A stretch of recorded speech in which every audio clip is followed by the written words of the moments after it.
Bonjour et bienvenue à Lumière de la Parole en ce jeudi 29 avril. Il me fait plaisir de vous accueillir. Alors, de vous dire bonjour, comment ça va? Alors, c'est notre rendez-vous quotidien. Si vous aimez, n'hésitez pas à partager, à faire connaître.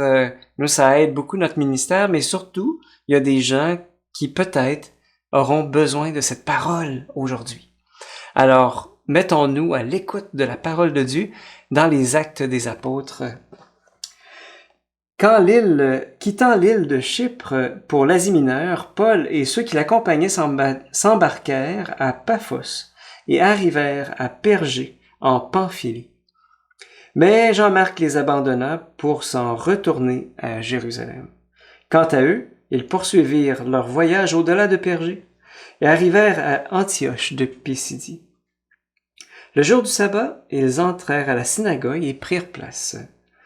Après la lecture de la loi et des prophètes, les chefs de la synagogue leur envoyèrent dire « Frères, si vous avez une parole d'exhortation pour le peuple, parlez. » Paul se leva, fit un signe de la main et dit « Israélites, vous et vous aussi qui craignez Dieu, écoutez.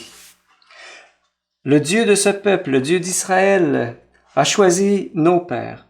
Il a fait grandir son peuple pendant le séjour en Égypte et il l'en a fait sortir à bras étendus. Pendant une quarantaine d'années, il les a supportés au désert et après avoir exterminé tour à tour 7 nations au pays de Canaan, il a partagé pour eux ce pays en héritage. Tout cela dura environ 450 ans. Ensuite, il leur a donné des juges jusqu'au prophète Samuel. Puis ils demandèrent un roi, et Dieu leur donna Saül, fils de Kish, homme de la tribu de Benjamin, pour 40 années. Après l'avoir rejeté, Dieu a pour eux suscité David comme roi, et lui a rendu ce témoignage. « J'ai trouvé David, fils de Jessé. C'est un homme selon mon cœur qui réalisera toutes mes volontés. » De la descendance de David, Dieu, selon la promesse, a fait sortir un sauveur pour Israël, c'est Jésus, dont Jean le Baptiste a préparé l'avènement, en proclamant avant lui un baptême de conversion pour tout le peuple d'Israël. Au moment d'achever sa course, Jean disait « Celui que vous pensez que je suis, je ne le suis pas. Mais le voici qui vient après moi et je ne suis pas digne de retirer les sandales de ses pieds. Parole du Seigneur, nous rendons grâce à Dieu. Quand on lit les Actes des Apôtres, on voit souvent les apôtres, Paul, puis les autres, faire comme raconter l'histoire d'Israël. Puis ça peut paraître un peu ennuyeux pour nous, tu sais, d'entendre et entendre. Puis c'était une pratique courante dans les synagogues. Ceux qui commentaient la parole faisaient comme toute l'histoire du peuple d'Israël jusqu'à à dire leur point, tu sais. Mais le peuple juif était un peuple de mémoire, un peuple de relecture qui aimait comme ça tout le temps parce que avant qu'il y ait du papier ou avant d'écrire les textes de la Bible sur du papyrus, eh bien, c'était les traditions orales qui avaient, je dirais, la Bible se transmettait d'une manière orale comme ça. Puis à un moment donné, des gens se sont dit « Hey, c'est trop important, il faut consigner ça par écrit. » Donc, c'est pour ça que c'était comme une habitude de raconter toute l'histoire d'Israël. Je sais pas si vous vous rappelez, juste avant de mourir, Étienne, devant ses accusateurs, a fait un long discours, long à tel point que dans la liturgie à la messe, on l'a pas mis parce que c'est trop long. Vous irez voir dans les Actes des Apôtres, là. Alors, ici, c'est Paul qui fait un long discours pour rappeler donc l'histoire sainte du peuple d'Israël. Et au fond, le but de Paul, c'est à un moment donné d'arriver sur Jésus. C'est de dire que la promesse faite à nos pères, elle est accomplie en Jésus. Et ça, quand Paul dit ça, c'est la nouveauté. Là, les gens disent « Ah ouais ». Dans le sens que nous, le peuple juif, on est un peuple qui attendons le Messie. Et lui, Paul, il dit que le Messie, en fait, il est arrivé. Alors, c'est quand il dit ceci. De la descendance de David, Dieu, selon la promesse, a fait sortir un sauveur pour Israël. C'est Jésus, dont Jean le Baptiste a préparé la venue en proclamant un baptême de conversion pour tout le peuple d'Israël. Alors, dans la Bible, on a l'habitude de raconter. Et c'est une bonne habitude, car si tu veux savoir où tu t'en vas, commence par te rappeler d'où tu viens. Hein?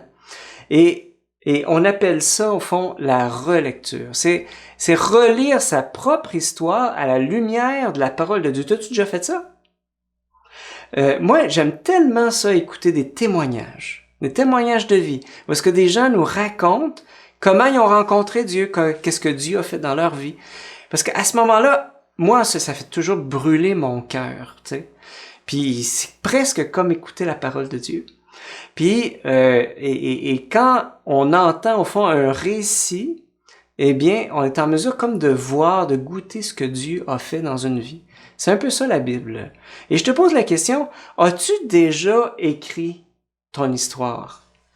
As-tu déjà pris le temps de relire ton histoire en cherchant à relier les points où Dieu t'a parlé dans ta vie? Moi, je me rappelle quand j'étais petit, on avait ça, des dessins, c'était comme plein de petits points, puis il fallait relier les points. Puis à un moment donné, quand on avait fini de relier les points, ben l'image se révélait. Et bien, dans notre vie, je me dis, c'est la même chose. Hein? Relire sa vie pour y trouver les points où Dieu m'a parlé, Dieu s'est manifesté à moi d'une manière toute spéciale. Puis là, quand on relie les points, eh bien, l'image apparaît.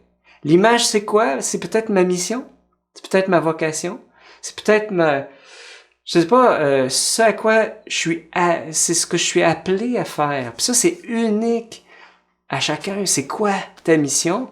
Probablement, regarde d'où tu viens, tu vas pouvoir savoir où est-ce que tu t'en vas. En tout cas, je dis ça parce que nous sommes appelés par Jésus, toi et moi, à être des témoins. Et si quelqu'un à un moment donné te demande pourquoi t'es croyant, pourquoi tu crois en Jésus, pourquoi ben, il faut que tu aies quelque chose à raconter. Alors, pour pas être pris au dépourvu, c'est déjà bon de pouvoir réfléchir à ton histoire. Comment Dieu t'a touché. Alors, je te propose ça de faire cet exercice-là, peut-être aujourd'hui ou demain ou n'importe quand, de relier les points où Dieu t'a touché et pour pouvoir voir l'image qui se révèle. Et voilà. Et donc, et prenons le temps, en tout cas, de relire notre vie calmement à la lumière de la parole.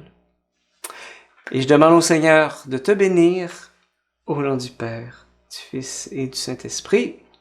On se dit à demain. Bye bye.